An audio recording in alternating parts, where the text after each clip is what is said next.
اگر کسی ریاست کے پرچم کو جلانا جرم ہے، اگر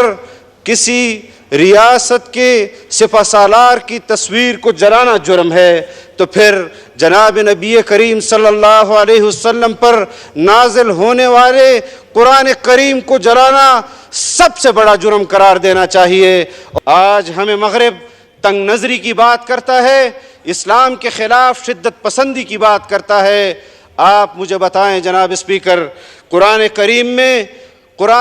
میں مختلف انبیاء کرام پر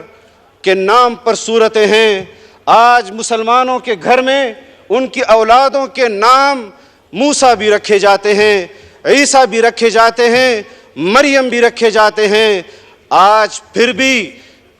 ہمیں تنگ نظر کہا جا رہا ہے، اور ان کا یہ فعل جب ادارے ان کی پشت پناہی کریں، ان کی عدالتیں ان کی پشت پناہی کریں، ان کی فورسز ان کی پشت پناہی کریں، اور جب اس طرح کے واقعے سے مسلمانوں کو اشتعال دلایا جائے اور پھر آخر میں آ کر کہا جائے کہ یہ اس کا انفرادی فعل ہے لیکن قانوناً جائز ہے، ایسے قانون کو بدلنا ہوگا۔ اس طرح کے قانون کو مسلمان اور اسلام مسترد کرتا ہے۔ ہم ان کی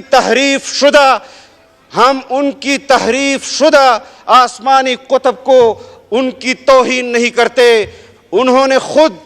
آسمانی کتابوں میں تحریفات کیے، انہوں نے اپنے مذہب کے اندر تحریفات کیے، انہوں نے اپنے پیغمبروں کی تصاویریں اور ان کے بت بنائے۔ ہمیں اس پر بھی اعتراض ہے، لیکن اس کے باوجود بھی مسلمان کسی مذہب کی توہین نہیں کرتا، لیکن وہ آزادی اظہار رائے کی بنیاد پر اور ہیٹ سپیچ کی بنیاد پر پاکستانیوں اور مسلمانوں کے اور امت مسلمہ کے خلاف چڑھ دوڑتے ہیں۔ کوئی کسی بات کو نہیں سنتا، اور یہ ایک تسلسل ہے جناب اسپیکر۔ میں بھی اپنی تجویز اپنی حکومت کو یہ دینا چاہتا ہوں کہ ہمیں مغرب کی ان ترجیحات کو اب خیر بات کہنا ہوگا جو مغرب ہمارے ملک کے اندر مدارس کے قانون سازیوں کو بدلنا چاہتے ہیں۔ ہم ان قانون سازیوں کو مسترد کرتے ہیں۔ مدارس بر صغیر میں 150-200 سال سے قائم کیے گئے۔ انگریز کے دور میں بھی مدارس چلے، انگریز کے دور میں بھی ان مدارس نے قرآن کریم کے حفاظ کرام تیار کیے، انگریز کے دور میں بھی فقہا تیار ہوئے، محدثین تیار ہوئے۔ یہ کیا اندھیر نگری ہے پاکستان کے اندر کہ جہاں پر مغرب کے ایجنڈے کے اور مغرب کی ترجیحات ہوں گی، وہاں پر ہم ان کی تسلسل میں ہر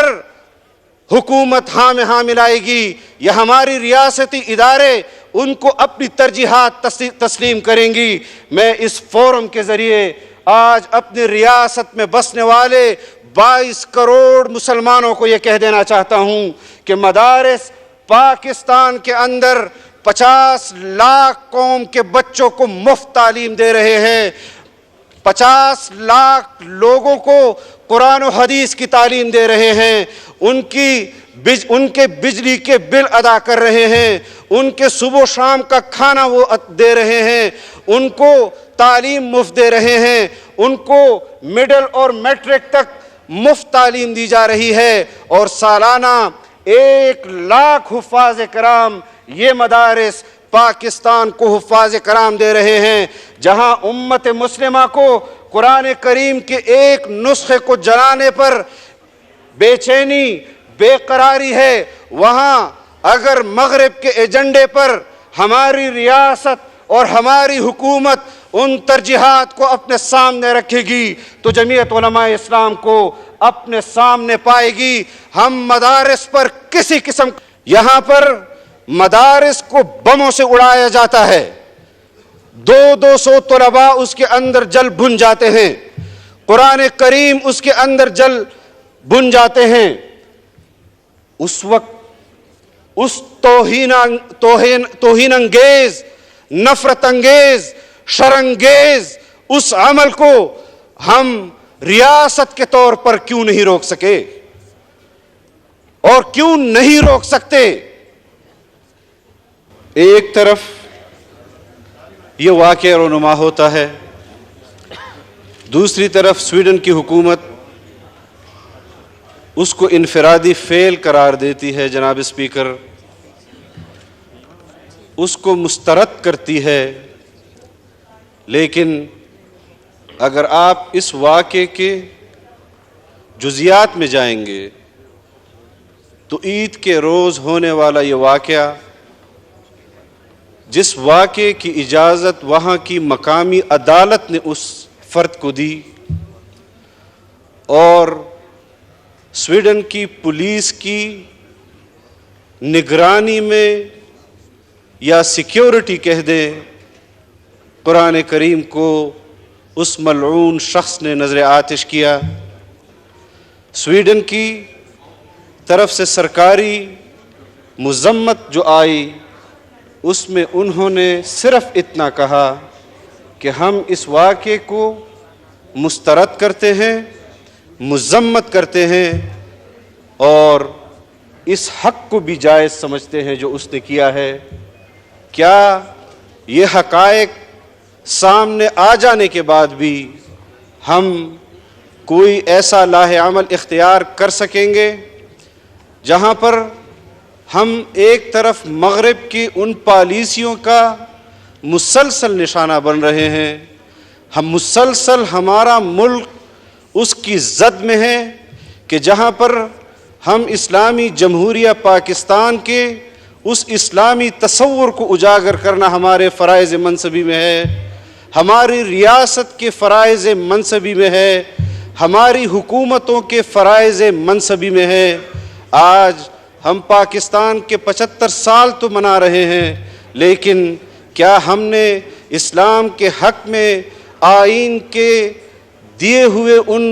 ہدایات اور احکامات کی روشنی میں اسلام کے حق میں وہ پروپیگنڈا کیا ہے جو اس ریاست کا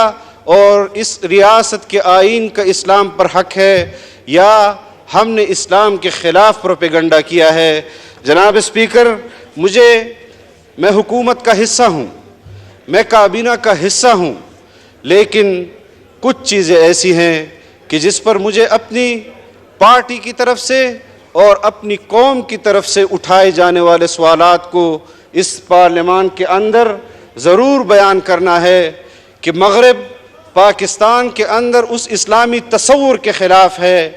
ہم 75 سال ایک مرتبہ جب ہم اس ملک کو دو قومی نظریے پر بننے والا ملک کہتے ہیں، نظریاتی طور پر اس ملک کو اسلامی بنیادوں پر کھڑا کرنے والا ملک کہتے ہیں، تو پھر 75 سال ہونے کے باوجود یہ بحث آج بھی کیوں جاری ہے کہ پاکستان ایک اسلامی ریاست ہے یا پاکستان ایک سیکولر سٹیٹ ہے؟ کیا قائد اعظم نے اس پاکستان کو اسلامی ریاست کے تصور سے نہیں بنایا تھا؟ کیا انہوں نے بر صغیر کے اندر دو قومی نظریے کی بات نہیں کی تھی؟ آج اگر ہم سویڈن میں ہونے والے واقعے پر جو ایک ملعون شخص نے قرآن کریم کے بارے میں کیا، اور یہ تسلسل ہے ان واقعات کا جناب اسپیکر جو ماضی میں بھی ہوتے رہے، ماضی میں بھی ہم احتجاج کرتے رہے، ماضی میں بھی ہم ان کے سامنے مذمتیں کرتے رہے، لیکن اب ہمیں اس کو فیصلہ کن مرحلے کی طرف لے جانا ہوگا۔ ہمیں دنیا کے ہر فورم پر جو اس دنیا نے بنائے ہیں انسانیت کے لیے، اس پر اس کو اٹھانا ہوگا۔